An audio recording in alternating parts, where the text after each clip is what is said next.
व्रत का जो नियम है वो एक ही नियम है जो शिव महापुराण के अंतर्गत है।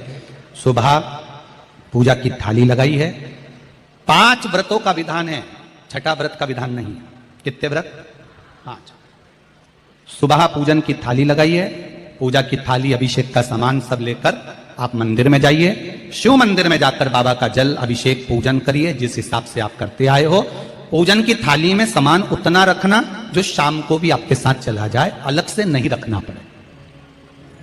अलग से केवल शाम को दिए रखो, जल रख लो थोड़ा सा, और बाकी का जो मिष्ठान आप तैयार करोगे बस वो, बाकी का चंदन अबीर गुलाल ये सब सुबह की थाली का रखिए, थोड़ा फल जो भी रख लो। सुबह पूजन करो, बाबा का निवेदन करो, घर आ जाओ, थाली को ढक कर रख दीजिए।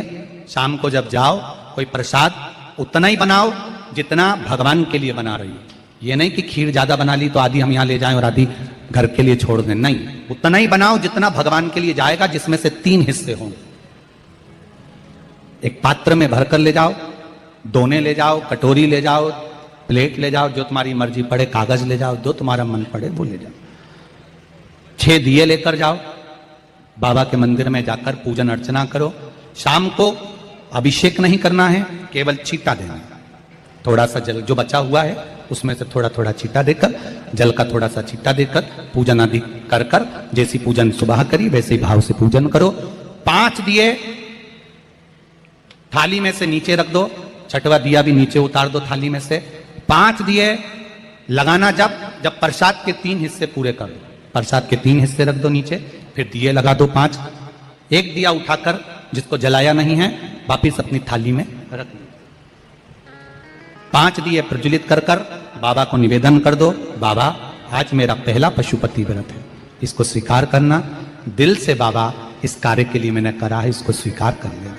बहुत सुना बाबा पशुपति व्रत में कर रही हूं, मैं भी पूर्व में ना जाने कितनी योनियां ली होंगी, कौन सा मैंने बेकार कर्म करा होगा जो आज मुझे दुख भोगना पड़ रहा। इस दुख को आप मिटा सकते हो क्योंकि आपका नाम पशुपति नाथ है। आप इसको मिटाइए, विनय करो, बाबा से विनती करो। एक दिया, एक प्रसाद का हिस्सा थाली में लेकर आ जाओ, बाबा को निवेदन कर कर, बाकी का वहां छोड़कर एक दिया, एक प्रसाद का हिस्सा लेकर आ जाइए। एक दिया, एक प्रसाद का हिस्सा लाए, घर के अंदर प्रवेश करते समय सीधे हाथ की ओर बैठकर, अपने घर की ओर मुख कर कर सीधे हाथ की ओर उस दिए को घर के बाहर प्रज्वलित कर दो। भगवान से विनती करो, भोलेनाथ आप मेरे घर में प्रवेश कर कर मेरा कार्य सिद्ध करें। बाबा को निवेदन कर कर अंदर जाइए। भोजन करने से पहले जो मीठा है, एक हिस्सा प्रसाद का है, उसको खा लीजिए। उस हिस्से में से किसी को नहीं देना, चाहे घर में बच्चे हों चाहे बड़े हों। उस प्रसाद का हिस्सा केवल तुमको खाना। पहले प्रसाद खाइए, उसके बाद में फिर भोजन करिए। एक समय फलाहार कर सकते हो, दूसरे समय भोजन कर सकते हो। इसमें जरूरी नहीं कि आपको मीठा ही खाना है। शाम का जो प्रसाद बनेगा वो मीठे का ही भोग लगेगा। सुबेरे आप आराम से नमकीन का भी फलाहार कर सकते हो, मीठे का भी फलाहार कर सकते हो। फलाहार के लिए कोई मना नहीं है, फलाहार आप कैसा भी कर सकते हो। पर भोजन जब करोगे, अन्न जब खाओगे, जब पहले भगवान का प्रसाद खा लो। 4 पशुपति व्रत पूर्ण हो। बीच में अगर कहीं रजस्वला धर्म आ गया, आपको पूजन नहीं करना है, घर में कोई सूतक सावड़ आ गया, या कोई व्रत फंस गया, एकादशी आ गई, या कोई व्रत आ गया, तीज आ गई, चतुर्थी आ गई, जिसका आप व्रत करते हुए आए हो, तो पशुपति व्रत उस दिन मत करो, फिर अगले सोमवार कर लेना। 3 हो गए, एक रह गया बीच का, उसको अगले में करो, वो चौथे में गिनती में आ जाए। 5वां छूट गया, कोई बात नहीं, 1 महीने बाद तो होगा, 8 दिन बाद तो होगा, 15 दिन बाद तो होगा, फिर उसको गिन लो, 5वां हो जाए। महाराज ऐसे 5वां व्रत जब आए, 5वें व्रत के दिन शाम को जब पूजन करने जाओ, एक श्रीफल, कुछ रुपए, 11 रुपए आदि जो भी है, नारियल पर रखकर बाबा को विनय कर कर, बाबा आज मेरा पशुपति व्रत पूर्ण हो रहा है, आपकी कृपा हो, मेरी झोली भरना बाबा, विनती करो। और वो श्रीफल रुपया रखकर 5 दिए लगाकर, एक दिया वापिस लेकर, एक हिस्सा प्रसाद का लाकर देहली पर अपने वही दिया लगाकर अंदर प्रवेश कर कर भोजन ग्रहण करो। बाबा को निवेदन कर लो। पशुपति व्रत का कोई उद्यापन नहीं है, पशुपति व्रत का एक ही उद्यापन है, जो श्रीफल और 11 रुपए आपने मंदिर में रखे हैं, वो उद्यापन के भाव से रखे हैं, भगवान को नमन कर कर रखे हैं। ये पशुपति व्रत। अब दुनिया के लोग इसको पशुपति व्रत को कहीं इतनी बत्ती लगा दो, तो इतनी बत्ती का दिया लगाओ, तो ऐसा करो, तो गलत। उसका नियम जो है वो एक ही, उस नियम के अलावा कोई नहीं। आप प्रेम से करो, स्नेह से करो, उसको दिल से विचारो, मन से विचारो। शंभो शरणे पड़ी, मांगू घड़ी रे घड़ी, दुख काटो दया करी निदर्शन।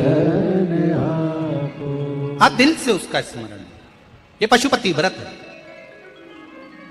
एक व्रत करने के बाद अगला जब व्रत करो तो थोड़ा रुक कर करना, एक साथ लगे लगाए व्रत ना करिएगा, थोड़ा रुक कर करिए, इंतजार करो 3 महीने का कि बाबा मेरी ऊपर कृपा जरूर करेगा। दिल से करा है तो वो दिल से देगा, झोली भर कर देगा, ये निश्चित है, उसका व्रत फल देता है। करना जरूरी नहीं है कि व्रत माताएं करेंगी, पुरुष कर सकता है, बच्चे कर सकते हैं, बूढ़े कर सकते हैं, बड़े कर सकते हैं, बेटा बेटी कर सकते हैं, नवयुवक बच्चे कर सकते हैं, पर दिल से करो उस पशुपति व्रत। कोई आपका दूसरा व्रत फंस गया है तो पशुपति व्रत को छोड़ दो। उस दिन आपका जो व्रत है, एकादशी हो, चतुर्थी हो, तीज हो, छठ हो, उसको कर लो। नवरात्रे फंस गए, नवरात्रे कर लो, उसके बाद कर लेना पशुपति। जितने व्रत रह जाए उस व्रत को बाद में। महाराज शिव कृपा, व्रत एक ही मंदिर में करना। जिस मंदिर में पहला व्रत करा है उसी मंदिर में 5 व्रत करना। ये नहीं कि हम मायके में 2 व्रत करके आ गए और तीसरा व्रत हमने ससुराल में कर लिया। नहीं, 2 व्रत करके मायके से आ गई हो तो 3 व्रत भी मायके जाके ही करना। अगली बार ऐसे जाना कि सोमवार बीच में फंस जाए और तुम 1 व्रत करके आ जाओ। मायके में अगर व्रत कर रही हो तो अपनी पूजन का सामान अपने ही रुपए का होना चाहिए, मायके के पैसे का नहीं चाहिए। कुंवारी होती और तुम मायके के सामान से पूजन करती, अगर कुंवारी होती तो तुम्हारा वो पूजन लगता, पर विवाह होने के बाद, गोत्र बदलने के बाद आप अपना पूजन का धन अपना खर्च करें। हम तो यहां तक कहते हैं मंदिर में भी अगर लोटा भरा हुआ रखा है, मंदिर में बाल्टी भरी रखी है, आप पहले अपना कुछ रुपया दान पेटी में डालकर फिर आप उस लोटे का प्रयोग करें। पीपल के पेड़ के नीचे पूजन करने गए, आंवले के पेड़ के नीचे पूजन करने गए, बड़ के पेड़ के नीचे पूजन करने गए, किसी की लगी लगाई थाली मिल गई, सामान मिल गया, उसके सामान में से आप मत चढ़ाइए। आपके पास जो सामग्री है आप उससे पूजन करें। अपने पड़ोसी से 1 रुपया भी मांगकर भगवान को मत दीजिए। जिस भगवान को देते हो उस भगवान को बुरा लगता है कि मेरे सामने खड़ी होकर हाथ पड़ोसी के आगे फैला रही है, तुम मुझसे मांग, मैं तुझे झोली भर कर दूं। पत्र प्राप्त हुआ, बहुत सुंदर प्रश्न है आपका। गुरुजी, पशुपति व्रत में जो 6 दिए लगाए जाते हैं उसमें बत्ती गोल लगाना चाहिए कि लंबी लगाना चाहिए? प्रश्न बहुत अच्छा है, एक बार जोरदार ताली बजाओ भगवती साहू के लिए, बहुत अच्छा प्रश्न है। हमने पहले भी कथा में कहा कि शंकर भगवान के मंदिर में पार्वती भी है, शिव भी है, दोनों विराजमान है। आप दोनों तरह की बत्ती शंकर के मंदिर में लगा सकते हैं। जहां देवी के मंदिर में अकेली देवी होती है तो वहां पर फिर लंबी बत्ती का क्रम आ जाता है। पितरों की पूजन हो रही होती है, लंबी बत्ती का क्रम आ जाता है। पर जहां पर देवादिदेव महादेव भी हैं, पार्वती भी है, वहां आप गोल भी बत्ती समर्पित कर सकते हो और लंबी भी बत्ती लगा सकते हो, उसमें कहीं दोष नहीं आएगा। फिर आपने वर्णन करा 5वां व्रत पूर्ण होने पर 108 पुष्प या चावल बेलपत्र चढ़ाते हैं। सबको एक साथ चढ़ा देना चाहिए कि एक एक करके चढ़ाना चाहिए? वैसे शास्त्र रीति के अनुसार पशुपति व्रत में जो 5वां सोमवार पूर्ण होगा और आप 108 अगर कोई वस्तु चढ़ा रहे हो तो एक एक कर श्री शिवाय नमस्तुभ्यम, श्री शिवाय नमस्तुभ्यम, एक एक कर चढ़ाना चाहिए। एक साथ हाथ में लिया और एक साथ नहीं चढ़ाना, एक एक कर समर्पित। बहुत अच्छा प्रश्न है। एक प्रश्न जो आपने किया था उसका उत्तर इस कथा में चल रहा है, नंदी वाला। जो प्रश्न आपने तीसरा करा है उसका उत्तर इस कथा में चल रहा है कि आप कहते हो कि मंदिर से जाते समय नंदी के कानों में कहकर चले जाओ। बैठिए बैठिए बैठिए बैठिए। बहुत सुंदर प्रश्न है आपके, बहुत भाव से और आनंद से आपने करा और जनमानस के कल्याण के प्रश्न है। ये केवल आपके लिए नहीं है, ये सबके लिए इतने जोरदार प्रश्न है। जो गलती भी करते होंगे तो उसको सुधार सकते। आपने कहा कि नंदी के कानों में कहना चाहिए। लोग हंसते हैं, कहते हैं बताओ वो नंदी के कानों में भगवान को कहना चाहिए। वैसे तो हम आपको एक बात बता दें कि दुनिया के लोग किसी दूसरे धर्म की कभी हंसी नहीं उड़ाते। दुनिया के लोगों को दूसरे का धर्म अच्छा लगता है। दुनिया के लोग सबसे ज्यादा हंसी उड़ाते हैं तो हमारे सनातन धर्म की ही उड़ाते हैं, और उसे खुद उड़ाते हैं, दूसरा उड़ाने वाला नहीं होता। दूर के ढोल हमें समझ में आते हैं, उसका धर्म हमें समझ में आ गया, उनका क्या है, ऐसा है, आओ कुछ नहीं, उनके धर्म में ऐसा है, कितना आनंद हमें दूसरे के धर्म में लग रहा है, और हमारा सनातन धर्म हमको बुरा लगता है, हमारे सनातन धर्म हमें बुरा लगने लगा। अरे भाई, लोग कहते हैं कि नंदी के कान में कहते हो, ये कोई हमारे पुराणों में या शास्त्रों में लिखा है? भगवती बहन साहू, आपको धन्यवाद देना चाहूंगा और एक बात कहना चाहूंगा, जितनी भी शिव महापुराण के अंतर्गत चाहे उपाय जो बताए जाते हैं कि बेलपत्री ऐसे चढ़ाना, काली मिर्च ऐसे चढ़ाना, चावल ऐसे चढ़ाना, धतूरा का क्या महत्व है, शमी के पत्ते का क्या महत्व है, बेलपत्री के पत्ते का क्या महत्व है, ये जितनी भी बातें बताई जाती हैं ये सब पुराण के अंतर्गत से बताई जाती है। अब दुनिया के लोग इसको चाहे टोटका कह दें, चाहे दुनिया के लोग इसे टोना कह दें, पर पुराण से हटकर कुछ नहीं। और आप लोगों को अगर बोला है कि नंदी के कान में कहकर भगवान शंकर के मन में बात पहुंचे, तो ये क्यों कहा, तो ये भी हमारी शिव महापुराण में लिखा है, जलंधर के चरित्र में। कोई आपसे कहे कि नंदी के कान में बोलने से क्या होता है, ये जलंधर का चरित्र कह रहा है। मां पार्वती जी का हस्त कमल पकड़कर जलंधर लेकर जाने लगा, वृंदा का पति लेकर जा रहा। वृंदा तो भगवान की भक्ति में लीन रहती थी, उसको तो जलंधर को सबसे ज्यादा तकलीफ थी नारायण से, पर शिव के पास आ गया, क्योंकि ईर्षा प्रवृत्ति, अभी कथा में कहा, कोई कोई ऐसा होता है जिसको तुमसे बेर नहीं होता तो भी अंदर से ईर्षा जाग जाती है, कोई कोई ऐसा होगा जिसको अंदर से ईर्षा जागती है, अपने आप अंदर से ईर्षा जागती है, उसका कोई बेर नहीं, और ईर्षा जाग भीतर से ईर्षा जाग। ना आप उससे मिले हो, ना कभी वो आप उसके सामने बैठे हो। कई लोग किसी ना किसी की बुराई करते हैं तो हम लोग पूछ भी लेते हैं, क्यों साहब उनसे मिलकर आए हो क्या तुम? कभी नहीं मिल किया है, कभी उनका सामना हुआ नहीं हुआ, तो फिर बुराई क्यों कर रहा? एक ने कर दी थी इसलिए हमारे ध्यान में था तो हमने भी कर दी। लो, वो कुआं में डूब के मरेगा तो तू भी मरेगा का? नहीं। नंदी सामने बैठा है, गणेश जी को मालूम पड़ गया, कार्तिकेय को मालूम पड़ गया, मां पार्वती जी का हस्त कमल जलंधर ने पकड़ लिया और लेकर चला, मालूम पड़ गया, तब नहीं रहा गया। गणेश जी को क्रोध आ गया और गणेश जी महाराज आए, शिव जी को जगाने लगे, पिताजी पिताजी पिताजी कर कर जगाया, उठो पिताजी, पिताजी उठिए, पिताजी जागिए, पिता को जगा रहे हैं। भगवान शंकर नहीं उठे, तप में लीन थे। क्या करें हम, जलंधर के पास में इतना बल है, इतना बल है, और पिता की आज्ञा नहीं होगी तो हम कैसे मार देंगे इसको? मारने को तो मार दें। मां ने आज्ञा करी थी कि जलंधर उसको तारकासुर को मार दो, तो कार्तिकेय ने तारकासुर को मार दिया।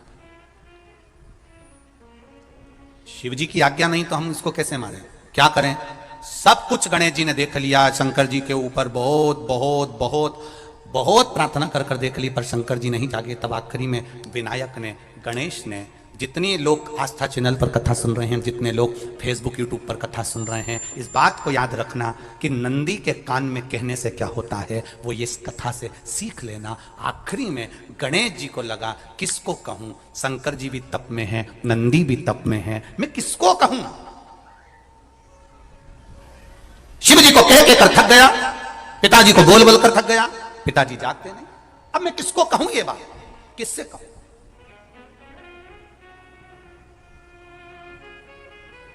विनायक गए सीधे अब नंदी के पास में। नंदी भी तप में लीन थे, शंकर जी की ओर मुख था, शंकर जी की ओर मुख था। गए और जाकर तुरंत विनायक ने नंदी के कानों में जाकर कहा, नंदीश्वर, मैया का हाथ पकड़कर जलंधर लेकर जा रहा है, पिताजी तप में लीन है, कृपा करिए ना। बस केवल नंदी के कान में कहा, गणेश जी दूर हट गए। नंदी के कान में कहा, शंकर जी के नेत्र खुल गए, शिव जी के नेत्र खुले।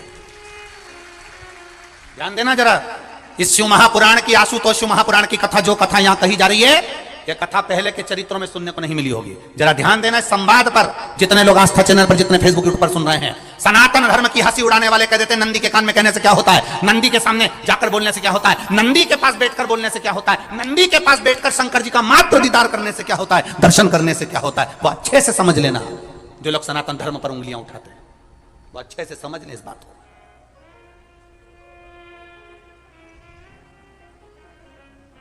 क्या होता है, नंदी तप में लीन, शिवजी तप में लीन, शिव नहीं उठ रहे, विनायक ने नंदी के कानों में जाकर कह दिया, नंदी के कान में जाकर कहा, नंदी के नेत्र नहीं खुले। नेत्र किसके खुले? जम के बोलो, महादेव के खुले, शिव जी के खुले। ये मन का तार। नंदी शंकर की आराधना कर रहे थे, शिव अपनी भक्ति में डूबे थे। यहां कहा, यहां पहुंचा, जो दिल में था उस तक बात पहुंच गई। नंदी के दिल में शिव थे, तुम कहे, नंदी ने शंकर तक बात पहुंचा दी। वो सूत्र जो बंधा था दिल से दिल तक का, वो पहुंच गया। वो सूत्र जो दिल से दिल तक बंधा हुआ था, मन से बंधा हुआ था, खबर वहां तक पहुंच गई, खबर पहुंच गई।